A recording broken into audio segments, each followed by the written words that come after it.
Se acercaba la Pascua de los judíos y Jesús subió a Jerusalén y encontró en el templo a los vendedores de bueyes, ovejas y palomas y a los cambistas sentados, y haciendo un azote de cordeles los echó a todos del templo, ovejas y bueyes, y a los cambistas les esparció las monedas y les volcó las mesas, y a los que vendían palomas les dijo: quitad esto de aquí, no convirtáis en un mercado la casa de mi Padre.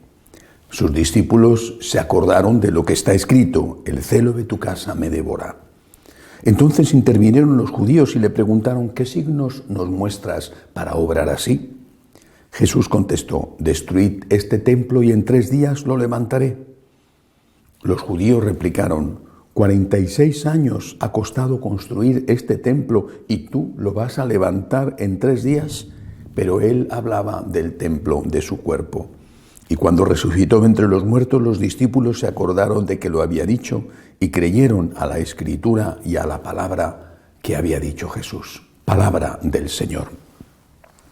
Hoy la Iglesia celebra la dedicación de la Basílica de Letrán.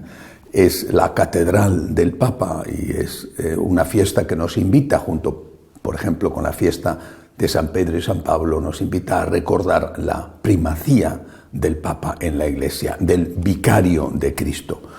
Nada sin el Papa.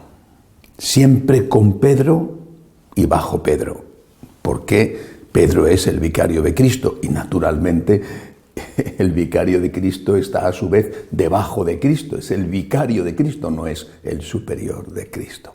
Hoy también es la fiesta de la Virgen de la Almudena, que es la patrona de mi ciudad, de Madrid, y es algo que llevo siempre en el corazón. Me imagino que como cada uno lleva el patronazgo del santo o de la Virgen de su pueblo, de su terruño.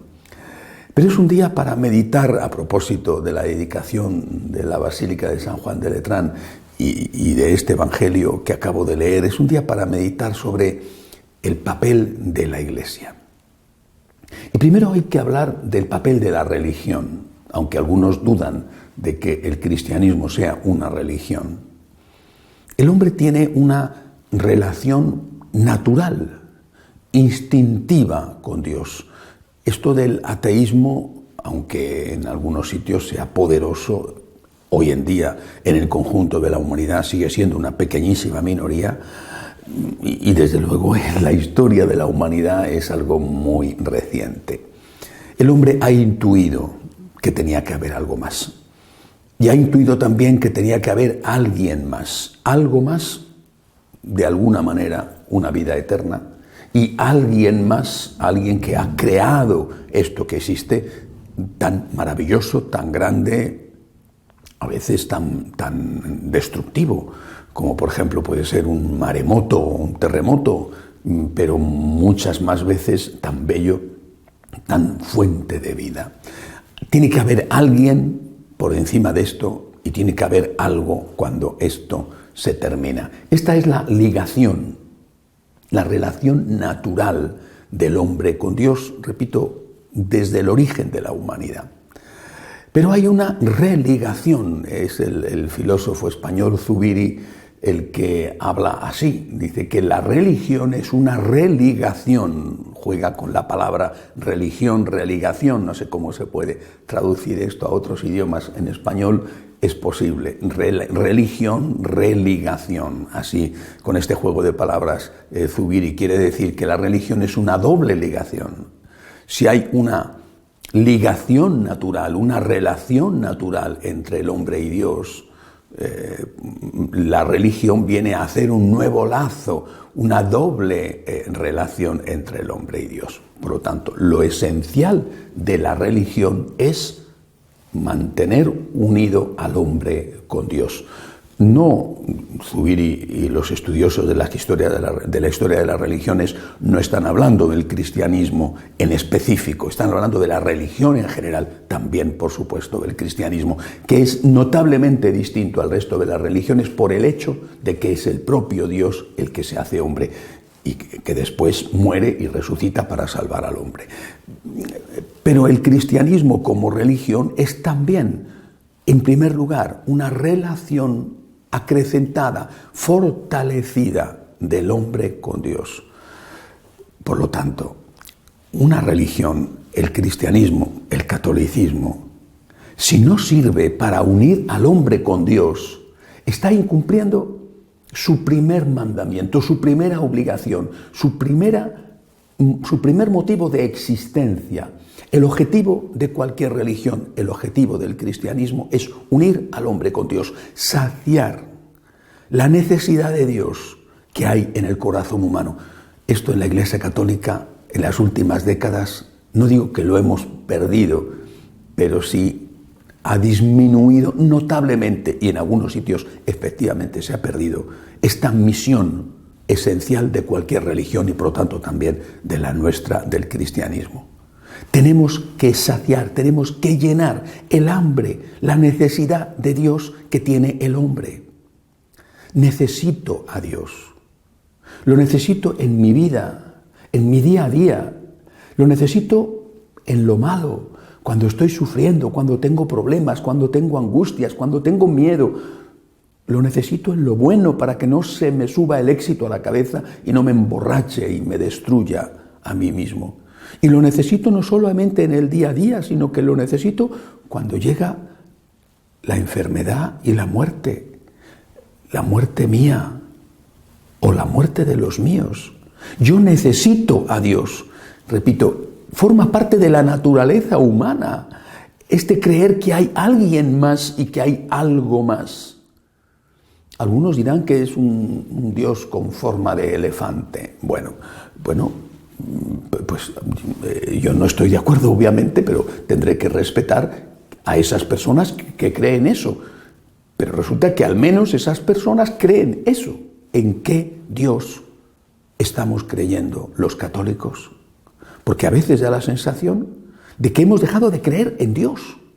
Es decir, de que el cristianismo es una estructura dedicada a hacer obras sociales. Y que lo más importante en el cristianismo, y lo primero que tiene que hacer un cura, son obras sociales. Lo primero que tiene que hacer un sacerdote y lo primero que tiene que hacer la Iglesia es dar gloria a Dios y llenar lo más posible, es decir, permitir que Dios llene el corazón del hombre, permitir que Dios sacie la necesidad de ese Dios que tiene el ser humano.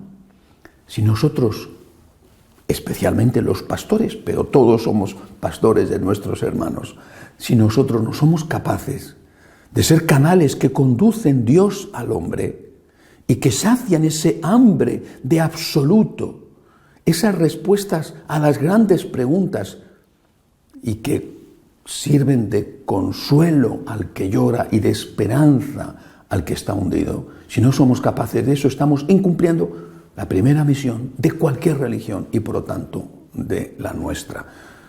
Las palabras del Señor son muy claras. Si la sal se vuelve insípida, no sirve más que para tirarla fuera y que la pise la gente.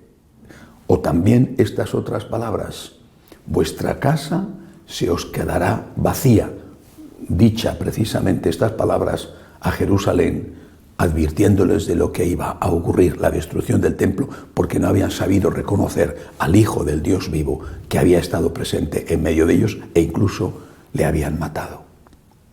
Por lo tanto, cuando el Señor purifica el templo, echando a los animales y derribando las mesas de los cambistas, nunca usó la violencia contra las personas. A los que azotó fue a los bueyes y a las ovejas para que salieran de allí, y tampoco fue un grandísimo daño. Más daño les iban a hacer si les hubieran cortado el cuello y hubieran seguido allí.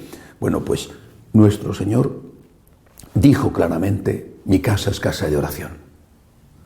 Es verdad que para nosotros, católicos, no podemos amar al Dios al que no vemos, si no amamos al prójimo al que vemos, pero por amor a Dios, por amor a Cristo, siempre por Jesús, siempre con Jesús, siempre por Cristo, con Él y en Él, para fundirnos en Él, en la identificación con Él, en la imitación de Él. Si no hacemos esto, hemos traicionado nuestra primera misión, nuestra primera obligación, si no somos capaces de ser canales que llevan Dios a los hombres y que llevan después las angustias, los miedos, las necesidades, las alegrías de los hombres a Dios, hemos fracasado. Y la sal, que ha perdido su sabor, ya no sirve para nada. Mi casa es casa de oración. Son palabras del Señor. La iglesia tiene que ser, en primer lugar, casa de oración, casa de Dios. Casa de Dios, casa donde se dé honra a Dios, gloria a Dios y naturalmente, por amor a Dios, se ayude a todos los que están sufriendo, pero para ayudar a los que sufren, lo primero que tenemos que hacer además es darles a Dios. Que así sea.